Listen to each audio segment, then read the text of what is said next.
অভ্যন্তরীণ উৎসের পাশাপাশি আন্তঃসীমান্ত নদ নদী হয়ে অন্যান্য দেশ থেকেও বঙ্গোপসাগরে জমা হচ্ছে বিপুল প্লাস্টিক বর্জ্য। হুমকিতে পড়েছে দেশের মৎস্য সম্পদ। খাদ্যচক্রের মাধ্যমে মানবদেহে ছড়িয়ে পড়ছে ক্ষতিকর মাইক্রোপ্লাস্টিক। এ অবস্থায় দূষণ প্রতিরোধে প্রতিবেশী দেশগুলোর সমন্বয়ে উদ্যোগ নেওয়ার পরামর্শ বিশেষজ্ঞদের। আর পরিবেশ উপদেষ্টা জানালেন, বাংলাদেশের ক্ষতির বিষয়টি আন্তর্জাতিক আইনের স্বীকৃতির জন্য তৎপর সরকার। প্রসূন আশিসের রিপোর্ট। দেশের নদ নদী হয়ে প্রতিদিন বঙ্গোপসাগরে পড়ছে প্রায় ৮৩,০০০ টন প্লাস্টিক বর্জ্য। স্তূপ জমছে মাইক্রোপ্লাস্টিকের। গঙ্গা ব্রহ্মপুত্র অববাহিকায় দিনে মিলছে প্লাস্টিকের এমন ৩০০ কোটি ক্ষুদ্রকণা। জাতিসংঘ পরিবেশ কর্মসূচি ও ন্যাশনাল জিওগ্রাফিক সোসাইটির গবেষণায় উঠে এসেছে এই তথ্য। চীন, ভারত ও নেপাল থেকেও আন্তঃসীমান্ত নদ নদী হয়ে বঙ্গোপসাগরে প্রতিনিয়ত পড়ছে প্লাস্টিক বর্জ্য। Environment and social development organization ESDO গবেষণা বলছে, বছরে ২৬ লাখ টনের বেশি একবার ব্যবহৃত প্লাস্টিক জমা হচ্ছে সাগরে।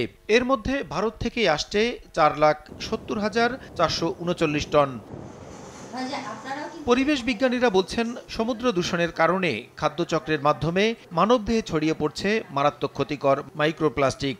খাদ্যচক্রের বিভিন্ন স্তর আছে, প্রতিটা স্তরের অর্গানিজমে আমি মাইক্রোপ্লাস্টিকের উপস্থিতি পেয়েছি। আমরা দেখেছি গঙ্গা ব্রহ্মপুত্র অববাহিকায় প্রতিদিন 1 to 3 billion pieces of microplastic discharge হচ্ছে। আন্ধারমানিক নদীতে আমি দেখেছি 11টা মাছের মধ্যে আমরা মাইক্রোপ্লাস্টিক পেয়েছি।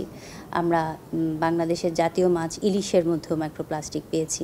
ভারত এবং মায়ানমার এই দুটো থেকে ওয়েস্ট বাংলাদেশে ঢুকছে এবং এটা আমাদের বঙ্গোপসাগরে যাচ্ছে।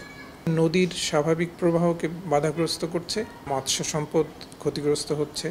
এটা যখন সাগরে যাচ্ছে তখন কিন্তু সাগর দূষণ হচ্ছে, সেখান থেকে মাইক্রোপ্লাস্টিক আমাদের লবণের মাধ্যমে চলে আসছে। সমুদ্র থেকে বর্জ্য অপসারণে আন্তর্জাতিক সহায়তার জন্য এখনই দাবি তুলে ধরার পরামর্শ বিশেষজ্ঞদের। বলছেন, প্রতিবেশী দেশগুলোর সমন্বয়ে উদ্যোগ নেওয়া দরকার। 40% প্লাস্টিক ওয়েস্ট এবং অন্যান্য ওয়েস্ট যে আসছে, এটা কিন্তু এককভাবে বাংলাদেশ কন্ট্রোল করতে পারবে না, ম্যানেজ করতে পারবে না। আমরা সাফারার কান্ট্রি, তো সেখানে যদি আমাদের দাবিগুলো ইন্টারন্যাশনাল ফোরামে জোরালোভাবে আমরা তুলে ধরি, তাহলে আমরা সমর্থন পাবো এবং সেটা সহযোগিতা আমাদের জন্য আসবে। ট্রান্সবাউন্ডারি রিভারগুলোর জন্য আমাদের কিন্তু সবগুলো দেশ একসাথে কাজ করা ছাড়া কোনো বিকল্প নাই। পরিবেশ উপদেষ্টা জানান, বাংলাদেশের ক্ষতির বিষয়টি আন্তর্জাতিক আইনে স্বীকৃতির জন্য তৎপর সরকার।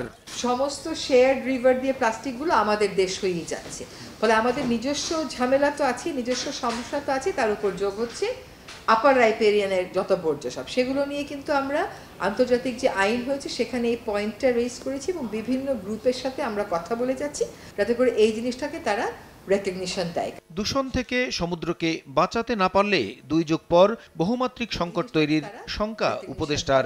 বলা হচ্ছে 2050 সালে সমুদ্রে যত না বেশি মাছ থাকবে তার চেয়ে বেশি মাইক্রোপ্লাস্টিক থাকবে। প্রসূন আশিস, সময় সংবাদ, ঢাকা।